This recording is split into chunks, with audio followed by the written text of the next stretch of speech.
ఓం శ్రీ గురుభ్యో నమః. భగవద్భక్తులందరికీ విశ్వావసునామ సంవత్సర శుభాకాంక్షలు.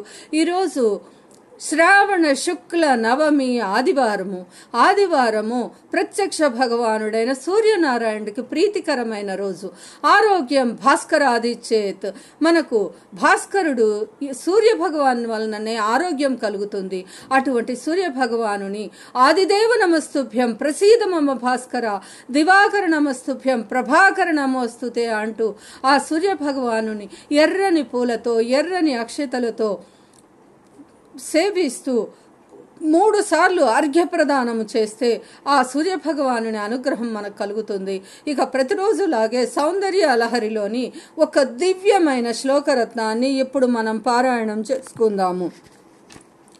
కిరీటం వైరించం పరిహరపురః కైటబిదః కఠోరే కోటీరే స్థలసిజహిజం భారిమకుటం ప్రణమ్రే శ్వేతేషు ప్రసభమపయా తస్య భవనం భవస్యాభ్యుత్థానే తవ పరిజనోక్తిర్విజయతే.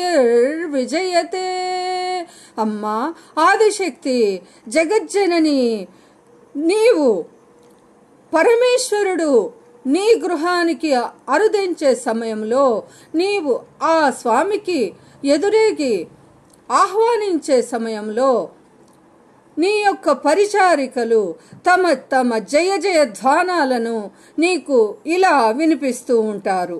అమ్మా, ఇది బ్రహ్మదేవుని యొక్క కిరీటము, ఇంకా ఇది కఠినమైనటువంటి హరి యొక్క శ్రీహరి కిరీటము, ఇంకా ఇది ఇంద్రాది దేవతల కిరీటములు. నీవు జారుతావేమో, నీకు నొచ్చుకుంటావేమో అమ్మా అంటూ ఆ పరిచారికలు నీకు జయ జయధ్వానాలు పలుకుతూ ఉంటారు.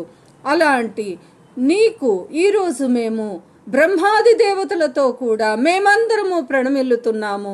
మమ్మల్ని అందరినీ నీ అనుగ్రహంతో మమ్మల్ని అనుగ్రహించమ్మా అంటూ ఈ యొక్క దివ్యమైన శ్లోకరత్నము మనందరికీ వివరిస్తూ ఉంది. ఇలాంటి శ్లోకరత్నాన్ని మనము గనక ఒక్కసారి విన్నా మనందరి యొక్క జీవితాలు ధన్యమైనవి. బ్రహ్మాది దేవతలు మహర్షులతో కూడా మనమందరము అమ్మవారికి ప్రణమిల్లునట్లే అమ్మవారి అనుగ్రహం కలుగుతుంది.